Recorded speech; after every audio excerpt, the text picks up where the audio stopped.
എടാ ഞാൻ വന്നു, ഇവിടെ സ്റ്റേഷനിൽ വന്നു. എന്തായാലും ഒരു പരാതി കൊടുക്കാം. ഫോൺ നഷ്ടപ്പെട്ടു എന്ന് പറഞ്ഞിട്ട് പരാതി കൊടുക്കാം. കിട്ടിയാ കിട്ടി, ഫോൺ പറയാൻ പറ്റൂ. എന്തോ ഫോൺ പോയി. ശരി. എൻ്റെ ഒരു ഫോൺ മിസ്സായി പോയായിരുന്നു. പരാതി കൊടുക്കാൻ വെച്ചിട്ട് വന്ന.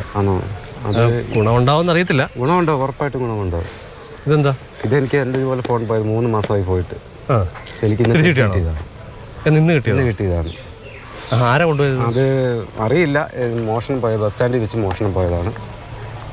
പിന്നെ അതിൻ്റെ പിറ്റേന്ന് വന്ന് പരാതിപ്പെട്ട് വിജയ് സാറിനെ കണ്ടാൽ മതി. ഇപ്പം ഞാൻ ആളിനെ കാണിച്ചു തരാം. സാറേ ഇതുണ്ട്, ഇദ്ദേഹത്തിൻ്റെ ഫോൺ നഷ്ടപ്പെട്ടെന്ന് പറയുന്നത്. മണ്ണടി സ്വദേശി മോനച്ചന് ഫോൺ നഷ്ടമായത് ഡിസംബർ 10-ന്. അടൂർ KSRTC സ്റ്റാൻഡിൽ നിന്നും ബസ്സിൽ കയറാൻ ശ്രമിക്കവെയായിരുന്നു അത്. പോലീസിൽ പരാതി നൽകി. പിന്നീട് ഇടയ്ക്കെല്ലാം വിളിച്ച് അന്വേഷിക്കുമായിരുന്നു. ഒടുവിൽ കഴിഞ്ഞ ദിവസം സ്റ്റേഷനിൽ നിന്നും വിളിയെത്തി ഫോൺ മധുരയിലുണ്ടെന്ന്. കൈവശക്കാരനോട് ഭാവിയിൽ ഉണ്ടാകാനിടയുള്ള കുണ്ടാമണ്ടികളെക്കുറിച്ച് പോലീസ് പറഞ്ഞതോടെ അയാൾ അത് മടക്കി നൽകാൻ സന്നദ്ധത അറിയിക്കുകയായിരുന്നു. ചുരുക്കത്തിൽ പരാതി നൽകിയാൽ മതി, ബാക്കി കാര്യം പോലീസ് നോക്കിക്കൊള്ളും. ഒരു സയർ എന്ന് പറഞ്ഞൊരു ഒരു പോർട്ടലുണ്ട്. ആ പോർട്ടലിൽ നമ്മൾ നഷ്ടപ്പെടുത്തി പോകുന്ന ഫോണിൻ്റെ IMEI നമ്പേഴ്സുകൾ അതിനകത്ത് ആഡ് ചെയ്തിട്ട് കഴിഞ്ഞാൽ ഈ മൊബൈൽ ഫോൺ എവിടെ ഒരു സിം ഇട്ടിട്ട് നമ്മളത് ആക്റ്റീവ് ആക്കി നോക്കിയാൽ അപ്പോൾ തന്നെ ആ ഫോൺ എന്ത് ചെയ്യും, ബ്ലോക്ക് ആവും. മാത്രമല്ല ഇടുന്ന ആ സിമ്മ് ആരുടെ പേരിലുള്ളതാണ് എന്നുള്ള വിവരം നമുക്ക് പോർട്ടൽ ത്രൂ വഴി തന്നെ നമുക്ക് ലഭിക്കുകയും ചെയ്യും. പരാതികൾ കൂടി വന്നതോടെ അടൂരിൽ അന്വേഷണത്തിന് ഒരു ഉദ്യോഗസ്ഥരെ തന്നെ നിയമിച്ചു. മേൽനോട്ടത്തിന് DYSPയും.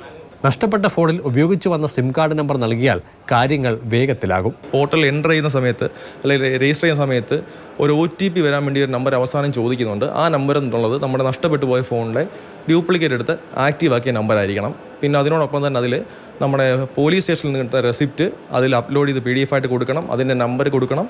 അതേപോലെ തന്നെ അയാളുടെ ID കാർഡ്. മൊബൈൽ ഫോൺ നഷ്ടപ്പെട്ടെന്ന പരാതികളിന്മേൽ ഈ വർഷം ഇതുവരെ 57 എണ്ണത്തിനാണ് പരിഹാരമായത്. പറക്കോട് സ്വദേശി പാപ്പച്ചൻ അടക്കമുള്ളവർക്ക് ഫോണുകൾ തിരികെ കിട്ടി. അടൂരെ ഒരു ഫോൺ റിപ്പയർ ചെയ്യുന്ന ഗാലക്സി എന്ന് പറയുന്ന ഒരു കടയിൽ അവർ കൊടുത്തിരുന്നു. അത് റിപ്പയർ ചെയ്യാൻ നോക്കിയ ഉടനെ അതിൻ്റെ ഡിസ്പ്ലേ ഒക്കെ തകരാറായി. അവരൊരു സിമ്മിട്ട് നോക്കിയപ്പോഴാണ് ഇവിടെ പേപ്പർ വന്നത്. അങ്ങനെ അവരോട് പറഞ്ഞു കൊണ്ടു തന്ന ആളുടെ നമ്പരും കൂടെ കൊണ്ടുവരാൻ പറഞ്ഞു. അങ്ങനെ കൊണ്ടുവന്ന് ഇവിടെ വന്ന് സാർ അവരെ വിളിച്ച് ചോദിച്ചോണ്ടേ പറഞ്ഞു അവർക്ക് വഴി കിടന്ന് കിട്ടിയതാണ്.